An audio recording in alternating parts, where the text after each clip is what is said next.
উইন্ডিজের বিপক্ষে প্রথম টি-20 নিয়ে বিস্তারিত জানতে চট্টগ্রাম থেকে যোগ দিয়েছেন সহকর্মী মাজহারুল ইসলাম।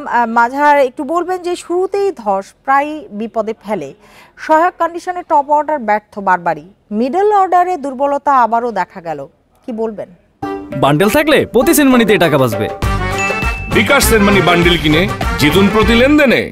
না, অবশ্যই আপনি দেখেন বাংলাদেশ দল শিক্ষা নিতে পারেন। আপনি যখন দেখছেন যে উইন্ডিজ শুরুর দিকে স্ট্রাগল করেছে, পরে আবার তারা রান করতে পেরেছে, এমন উইকেটে আপনাকে ধরে খেলতে হবে। ধরে খেলতে হবে মানে হচ্ছে আপনাকে খুব বেশি হ্রাস করা যাবে না। আপনি যদি দেখেন শুরু থেকে বাংলাদেশ দল সেই কাজটাই করেছে, সেই ভুলটা করেছে, এবং সেজন্যই কিন্তু এমন একটা ম্যাচ, যে ম্যাচটা আপনি জিতবেন, যেখানে ব্যাটিং ফ্রেন্ডলি উইকেট, যেখানে উইন্ডিজ সেই আগের মতো শক্তিশালী বোলিং লাইন আপটা নেই, সেখানে এই রান করে জিতবেন, এটাই স্বাভাবিক। আপনি যদি এরকম কন্ডিশনে উইন্ডিজের এগেনস্টে অন্য যে কোনো দলকে নামিয়ে দেন, ভারত, অস্ট্রেলিয়া, ইংল্যান্ড, নিউজিল্যান্ড, তারা এইরকম রান মানে 165 রান চেস করে 10 বারের মধ্যে 9 বারই জিতবে। তো সেই জায়গাতে বাংলাদেশ দল ব্যর্থ হচ্ছে, কারণ শিক্ষা নিতে পারে না।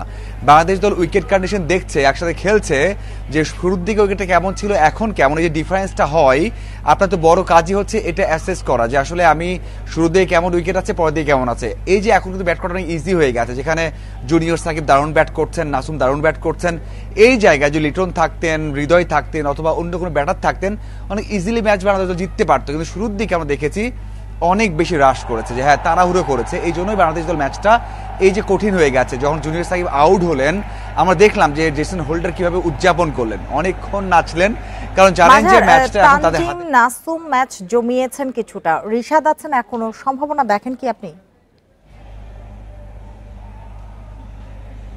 সম্ভাবনা আছে। টি-20 ম্যাচ একটা ওভারে সবকিছু চেঞ্জ হয়ে যায়।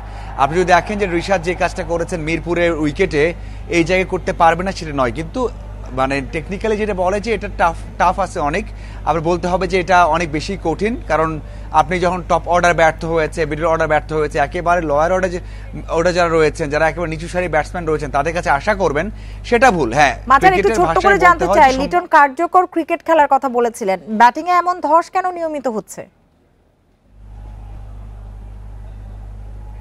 বাংলাদেশ দল আসলে টি-20 এখনো বুঝে উঠতে পারেনি, মানে বিশেষ করে স্পোর্টিং উইকেট অথবা ব্যাটিং ফ্রেন্ডলি উইকেটে আপনি যদি স্পিন অ্যাটাক পান, স্পিন উইকেট পান, সেখানে আপনি স্পিনারদের দিয়ে, মুস্তাফিজকে দিয়ে ম্যাচ জিততে পারছেন। যখনই আপনি স্পোর্টিং উইকেটে যাচ্ছেন, যখনই আপনি ভালো উইকেটে যাচ্ছেন, তখন সেই সূত্রটা আপনি বুঝতে পারছেন না বা কিভাবে ম্যাচ জিততে হবে। এখানেই লিটন দাস হয়তো বলেছেন যে এই জায়গাতে উন্নতি করতে হবে, সেই জায়গাতে বাংলাদেশ দল আবারও ব্যর্থ হলো। হ্যাঁ, এই ম্যাচের পর হয়তো অনেক আলোচনা হবে, কথা হবে, এবং এই জায়গাতে কিভাবে ভালো করা যায় সেটা হয়তো ম্যানেজমেন্ট চেষ্টা করবে। মাঝার, আপনাকে অনেক ধন্যবাদ আমাদের সাথে যোগ দেওয়ার জন্য।